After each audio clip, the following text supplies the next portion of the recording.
Devil's Racecourse, a story written and narrated by Tim Vinson. Prologue, The Pit, March 5th, 2022. Ritchie Road seemed to stretch on forever. Just miles and miles of dirt and gravel coming loose under Greg's tires. Terry leaned his head against the glass and locked eyes with the woods racing past him. He had begged and pleaded that they make this trip during the daytime, but Greg insisted that Terry needed to see the racecourse at night. He didn't need to see anything, though. He'd heard all about it for months, ever since Greg discovered the place. All he would do is go on and on about it. It was his special spot, his comfort zone, apparently. The racecourse was where he'd go anytime he needed a quiet place to think, or more realistically, a private place to smoke. It's not like he was even the first person to discover the place. As far as Terry knew, people had been going there for years to hang out, for decades. He'd heard all of these stories of what people thought they saw or heard while they were there. Stories that played over and over in Terry's head faster than the trees flying past him. His stomach churned with unease. The two boys had been each other's closest friends for years, since elementary school. However, Terry could admit that their recent change of interest had put a bit of a strain on them. Greg had always been a bigger guy, and for most of their years together in school, that made him a bit of an outcast. As much of an outcast as Terry, who was thin and meek.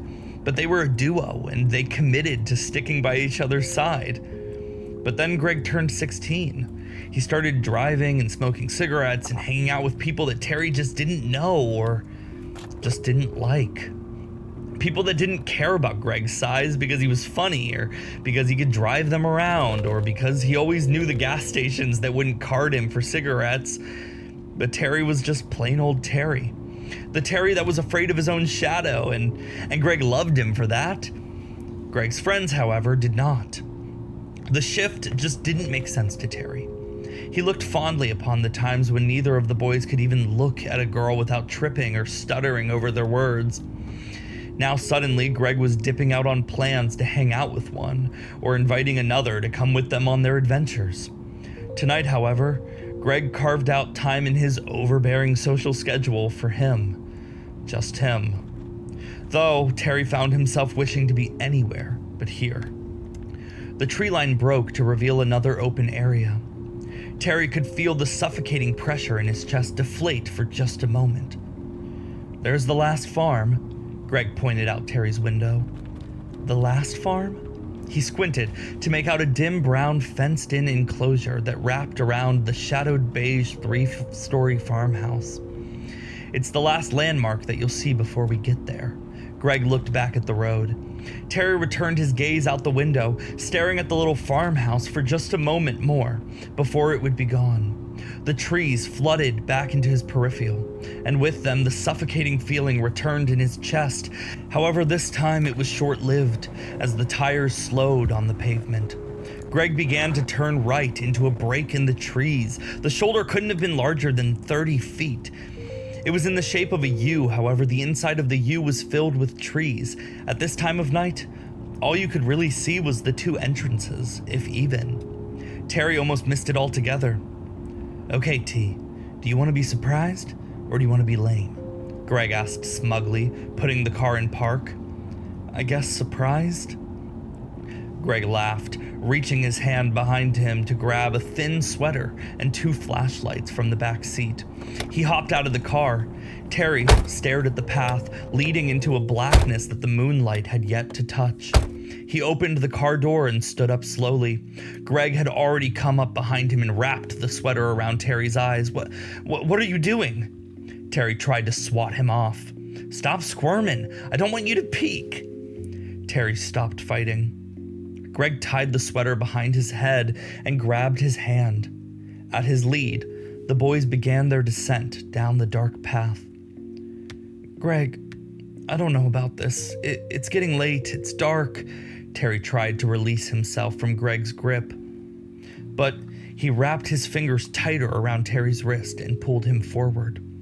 "Stop being a pussy, T. You're gonna want to see this place." They continued down the trail without speaking a word, the space around them just as silent. The only noise came from their own steps, treading on dirt and leaves, breaking twigs under their feet. But as they traveled further down the path, Terry began to hear a quiet little noise. It was so faint that if there had been any other noise distracting from it, he might have missed it altogether. It was a quiet little trickle. "Is the racecourse some kind of river?" Terry asked. "You'll see soon." Greg trudged further. "I think I can hear water." Terry tried to look from under the sweater, but everything was black around him. Greg, it's already dark out here. Can I take this thing off?"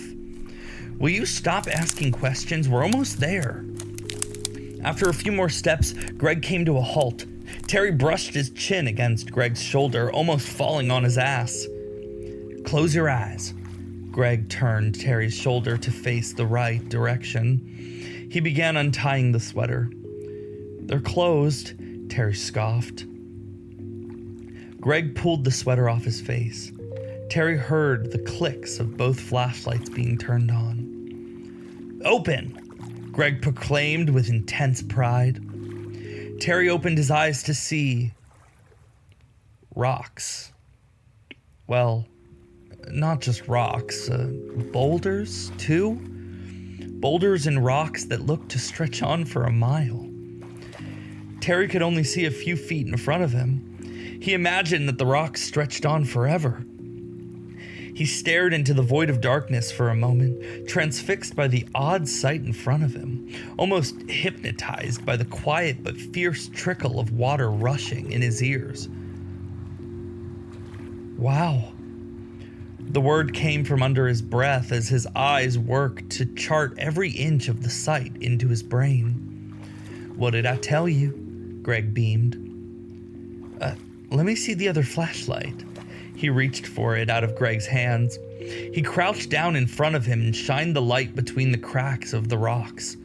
He couldn't see any water, but he could hear it. "What is this place?" Terry continued his search. "They call it Devil's Racecourse. Some people think it's just a boulder field, but the general consensus is that it's a river that dried up hundreds of years ago." "Devil's Racecourse?" Terry shined his flashlight on Greg. "Oh, relax, scaredy cat. It got the name because there's water deep beneath the rocks that still flows, so it sounds like an underground racecourse." With this, Terry felt a small load of pressure lift from off of him. Greg's answer made enough sense and put him at ease. He took a step onto the rocks. Greg hopped up beside him. "Oh, that's actually really cool. I was a little scared for a minute." "Oh, there's nothing to be afraid of. Come on." Terry hesitated, but Greg took off, skipping from rock to rock, carefully placing each step. Terry followed behind him. He tried to feel out every rock to see which ones were solid for standing and which ones shook loose. He stepped on a few that felt fine at first, but slid from underneath of him at his full weight. Greg glided forward as if he was prancing through the grass, faster than Terry had ever seen him move before. He bounced from boulder to boulder, deeper into the shadows out of Terry's light. "Greg, can you please wait for me?" Terry looked down at the rocks. He couldn't risk twisting an ankle on one of these things. Before he could take his next step, though, he suddenly heard a clang from the rocks ahead of him. He darted his eyes up, surveying the field of boulders. It looked more narrow from afar, but standing in the middle of it revealed how broad it truly was. He shined his flashlight out onto the field. A wave of panic flushed over him as he realized he could no longer see Greg. "Hey, Greg? Where are you?" Greg was nowhere to be found. Terry gripped the small metal flashlight as tight as he could. He stretched his arm as far forward as it would go, but Greg was nowhere that its light could reach. "Hey, this isn't funny. Where are you?" Terry continued forward slowly, listening for the slightest giggle of his asshole of a friend waiting to jump out and scare him. In the distance, he saw a faint light reflecting off the bottom of the rocks, as if Greg had somehow crawled underneath of it. It was almost a sigh of relief. Almost. I see you, Greg. I think. You're not clever. Terry hopped from rock to rock until he was close enough to shine his flashlight on that area. He skittishly approached the light. As he neared it, he realized that the light was coming from... in the middle of the rock field, there was a pit. Terry inched closer, knowing that his friend would be at the bottom of this pit, waiting to startle him. To jump up and say boo, to try and scare the piss out of him, Terry braced himself for whatever Greg's tricks would be. He clenched every muscle in his hand and arms and inched close as he could. He looked down to see Greg's flashlight, laid at the bottom of the pit. Greg, nowhere in sight. A chill ran down Terry's spine. The pit couldn't have been deeper than 8 feet, about 4 feet wide and shallow. Where are you? Hey, this isn't funny, Greg. Terry could feel tears well up in his eyes. He shined his light around the pit, past crushed cans of PBR and cigarette butts. He circled the tree line, squinting between every tree for any sight of him. He let out a gasp, stopping cold as his flashlight hit a new spot in the tree line. He was confronted by a new flashlight, flipping on to shine in his direction. Terry couldn't make out the shape except that whoever was holding it was standing behind the tree, arm reached around. Greg, that isn't funny. The light didn't move. That's fucking gross, actually, Greg. You're being a real bitch. Terry didn't want to look away, but was suddenly feeling the inching sensation that there was more than just his one set of eyes on him. Greg, please, I don't want to do this. It laughed. A deep, low kind of laugh. Slow and sinister. Like the monster that lived in the space between Terry's childhood bed and the frightened depths of his mind. He looked towards the grassy area where they had entered, questioning if he'd break his ankle before he could reach it. When he looked back, the light had moved closer to him. Tears burst from his eyes. Terry dropped to his knees and pleaded that whoever was out there with him, please just leave him alone or give him back his friend or... Terry couldn't force himself to make out real words, just moaning cries and sputters. The light came upon him so close it was practically hovering above him. Terry cried out and threw his hands over his head. There was another laugh, but not like the first. This laugh was youthful. It was the laugh of the biggest asshole in the entire world. Terry looked up at Greg as he shined his phone flashlight in his own face, revealing to the camera how he totally got him. It was a prank, of course, a stupid, cruel, fucked up prank. Terry stood to his feet, still wobbly, but he grabbed the phone out of Greg's hands. What's wrong with you? Seriously, man, what is wrong with you? Terry shined his light in his face. The phone was still recording. Terry, calm down. I was just trying to mess with you. He was still laughing, clenching his diaphragm to make himself stop. You're always trying to mess with me, Greg. Ever since you started hanging out with those assholes, all you do is mess with me, and I'm fucking over it. Everyone is messing with me, and you're the one person in my entire life that I really believed wouldn't. Greg ran his fingers through his hair, finally subsiding his laughter enough to become embarrassed at his actions. Tears welled up in his own eyes. Terry, I'm so sorry. Terry stared at him for a moment, unsure of how to respond. Greg outstretched his arms to go in for a hug, but before he could reach him, something happened to the air around them. Terry hadn't noticed anything change until after it had happened, but there were 3 things that he knew to be true. The first being, he did not push Greg into that pit. He promised. The pit wasn't even behind Greg. It was to the left of Terry. It had been there the whole time. It hadn't moved. How could it move? Finally, whatever's hand reached out of that pit and wrapped its gray, mangled, scabbing fingers around his ankle to pull him down, pulled him with more human force than Terry could ever imagine something so frail, so dead-looking to have. Terry bolted to the edge of the pit. It was wider now, but about a foot deeper. Greg lay at the bottom of it alone. Terry felt all of the air sucked out of him. His mouth became tacky and dried, and he leaned over the rocks. Greg laid at the bottom of the pit on his back, but his kneecap kissed the dirt. A solid 180 twist, tearing the skin around his hamstrings clean off, exposing the slowly shredding muscle. His foot pointed to the sky, though. Terry had never seen bone like that before. A bone had burst out through the muscle and skin, jagged like a broken tree branch. Terry screamed. Greg screamed. Greg stared up at him in shock, though. Terry looked at his phone in his hand, still recording. He turned the camera off and dialed for 911, but no service. He tried again, but the call wouldn't go through. His hands shook so hard that the phone fell, slipping between his fingers, sliding between the cracks deep into the rock. Fuck! Greg, I'll be right back. I have to go get help. There were plenty of houses down the street. He would just drive Greg's car down and knock on everyone's door until someone let him use their phone. He ran his hands over his own pants pocket, only to realize the obvious debacle. Damn it, fuck. Terry slapped his forehead.